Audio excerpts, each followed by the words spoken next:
کہ کیا یہ جو لوگ یہ فیصلے کر رہے ہیں کہ عمران خان کو باہر رکھو، کیا ان کو نہیں نظر آ رہا کہ پاکستان ڈوب رہا ہے؟ کیا ان کو نہیں نظر آ رہا کہ ان کے پاس روڈ میپ کوئی نہیں ہے؟ میں آج میں کمیٹی بنانے کے لیے تیار ہوں، ایک مذاکراتی کمیٹی، کسی سے بھی، وہ جو بھی اس وقت طاقتور لوگ ہیں، میں ان سے جا کے وہ بات کریں، وہ دو چیزیں کر لیں، کیونکہ اور تو ابھی مجھے تو سمجھ نہیں آ رہی۔ ہم نے بڑی کوشش کی بات کرنے کی، جو یہ پہلے لوگ تھے وہ عجیب عجیب باتیں کرتے تھے کہ جی ہم تو اکتوبر میں الیکشن کروائیں گے۔ کیوں جی اکتوبر میں الیکشن کروائیں گے؟ بولے نا، وہ اس لیے کروائیں گے کہ یہ انہوں نے کرنا تھا ہمارے ساتھ، جب کرش ہو جائے گی تحریک انصاف تو تب الیکشن کروائیں گے، اور ان کے پاس کوئی جواب ہی نہیں تھا۔ میں یہ کمیٹی بناتا ہوں، میں دو چیزیں کہتا ہوں، دو چیزیں کرتے ہیں۔ اگر اس کمیٹی کو یہ بیٹھ کے کہہ دیں کہ جی عمران خان کے بغیر پاکستان بہتر ہو جائے گا اور آپ کے پاس کوئی سلوشن ہے، میں پھر سے کہتا ہوں کہ اس ملک کی خاطر میں چھوڑ دیتا ہوں، میں پیچھے ہٹ جاتا ہوں۔ اگر آپ یہ کمیٹی کو سمجھا دیں کہ میرے بغیر ملک بہتر چلے گا، چلے میں ملک کی خاطر یہ بھی چھوڑنے کے لیے تیار ہوں۔ یا دوسری چیز، یا اس کمیٹی کو یہ کہہ دیں کہ اکتوبر میں الیکشن کروانے سے پاکستان کو کیا فائدہ ہے؟ یہ تو ہمیں سمجھ آ رہی ہے کہ اکتوبر تک تحریک انصاف کو ان کا خیال ہے کرش کر دیں گے، لیکن پاکستان کو کیا فائدہ ہے؟ ہم کیوں اکتوبر تک انتظار کر رہے ہیں جب ملک نیچے جا رہا ہے؟ یا یہ دو چیزیں کنونس کر دیں، میں اس کی کمیٹی بناؤں گا، میں انشاءاللہ کل اناؤنس کر دوں گا۔ لیکن میں آج آخر میں دو چیزوں پہ ختم کرتا ہوں۔ ایک تو آخر میں تو میں القادر کے اوپر بات کرنا چاہتا ہوں، جو 4 گھنٹے میں 4.5 گھنٹے مجھے نیب میں بٹھایا کل انہوں نے، اس کے اوپر بات کرنا چاہتا ہوں۔ لیکن اس سے پہلے میں اپنے سپریم کورٹ کے جج، آج کل میڈیا مکمل طور پہ کنٹرول کر لیا گیا، اور ایک ہی جو ہمارے پاس راستہ ہے سوشل میڈیا، اس کو کنٹرول کرنے کے لیے میرے گھر سارا انٹرنیٹ کاٹ دیا تاکہ میں کسی بھی طرح آپ تک اپنا پیغام نہ پہنچا سکوں۔ تو میں کوشش کروں گا کہ آپ تک میری بات چیت پہنچ جائے۔ دیکھیں، سب سے پہلے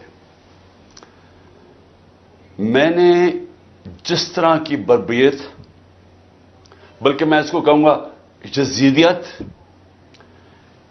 جو آج کل یزید کا، آج کل کے یزید جس طرح کی ظلم تحریک انصاف کے لوگوں کے اوپر کیا جا رہا ہے، پتہ نہیں، مجھے لوگ کہتے تھے کہ شاید ضیاء الحق کے زمانے میں پیپلز پارٹی کے لوگوں سے ایسا ظلم ہوا، اور تھوڑے سے لوگوں سے، اتنے لوگوں سے تو کبھی ہوا ہی نہیں ہے ظلم۔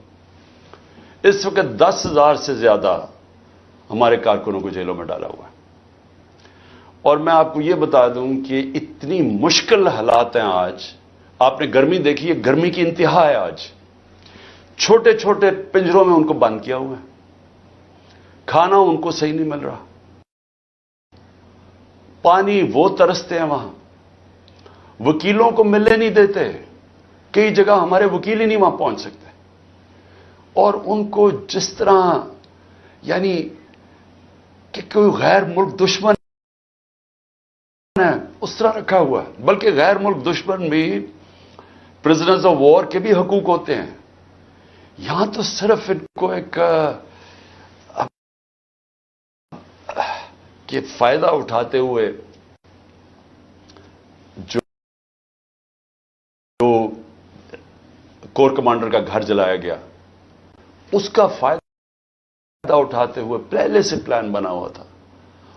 اور میرا جس وقت بھی، یہ میں آپ کو بتا دوں، جس وقت بھی اس کے اوپر انویسٹیگیشن ہوگی، یہ ثابت ہو جائے گا کہ یہ پری پلان تھا سب کچھ۔ سو اس لیے اس کے فائدہ اٹھاتے ہوئے ایک ایسا کریک ڈاؤن ہے جو میں نے پاکستان کی تاریخ میں کبھی نہیں دیکھا۔ صرف یہی نہیں کہ صرف تحریک انصاف کے کارکنوں کو اندر ڈالا ہے، سپورٹرز کو، سوشل میڈیا کے لوگ جو اپنے طور پہ پارٹی میں بھی نہیں، جو کہ پی ٹی آئی کے لیے کوئی ٹویٹ کرتے تھے، ان کو بھی اندر ڈال دیا ہے، ساری لیڈرشپ اندر ڈالی ہوئی ہے، اور نکلنے کا صرف ایک طریقہ ہے کہ ایک وہ جادو کے لفظ کہہ دو،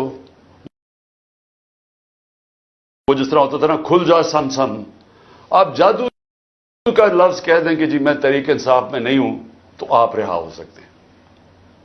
یعنی یہ مذاق ہو رہا ہے ہمارے ملک کے ساتھ. کسی بھی دور کے اندر میں نے یہ نہیں دیکھا کہ صرف اور صرف آپ کے اوپر، اگر آپ نہیں کہتے کہ میں تحریک انصاف میں ہوں تو آپ کے اوپر ظلم ہوں گے، تشدد ہوگا، آپ کو اس جگہ اس طرح کی گرمی کے اندر آپ کو دڑبوں میں بند کر دیں گے. لیکن جب آپ یہ کہیں گے کہ میں تحریک انصاف چھوڑ رہا ہوں تو سب کچھ ٹھیک ہو جائے گا، آپ کے سارے گناہ معاف ہو جائیں گے. اور پھر مجھے جو حیرت ہے آج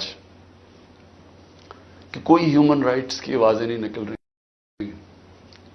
وہ جو لوگ شور مچاتے تھے آزادی صحافت کی اور بڑا ظلم کر رہا ہے عمران خان، وہ کدھر،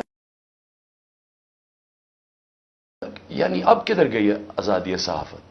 سارا میڈیا دبایا ہوا ہے، پروپیگنڈا چل رہا ہے، ون سائیڈڈ چیزیں جا رہی ہیں. ہمارے لوگ اب جاتے ہوئے ڈرتے ہیں میڈیا کے اوپر کہ وہ پکڑ کے جیل میں ڈال دیں گے. ون سائیڈڈ چیزیں چل رہی ہیں. لوگ اب اتنا خوف اور ہراساں پھیلایا، اور میں نے خود کہا ہوا ہے اپنے لوگوں کو کہ چھپ جاؤ. میں خود کہہ رہا ہوں اپنے کارکنوں کو، اپنے آفس بیررز کو، اپنے عہدیداروں کو، کوئی ضرورت نہیں ہے آپ کو سامنے آنے کی. اپنے گھروں میں نہ رہو، چھپ جاؤ. کیونکہ یہ جو اندھیری رات ہے، یہ جو رات میں سب سے زیادہ اندھیرا ہے، یہ زیادہ دیر نہیں چلتا. اور اللہ قرآن میں کہتا ہے کہ اس کو جو سب سے زیادہ چیز پسند ہے، مشکل وقت میں صبر کرنا. صبر کریں. مجھے پوری طرح احساس ہے کہ آپ کے اوپر کیا گزر رہی ہے، لیکن جو مجھے افسوس ہے کہ ہمارے کوئی بھی ہیومن رائٹس کے جو لوگ ہیں، وہ ڈر ڈر کے کوئی ایک آدھ جان آ جاتا ہے. اور پھر میں صحافیوں کو کہوں گا، میں سمجھتا تھا کہ ہمارے صحافی بڑے پرو ڈیموکریسی ہیں. چلے جی، میرے بڑے خلاف ہوں گے لیکن ڈیموکریسی کے لیے تو ساتھ ہے. تو وہ جو تماشا ہے، یہ کیسے دیکھ رہے ہیں؟ کیا ان کا کوئی ضمیر نہیں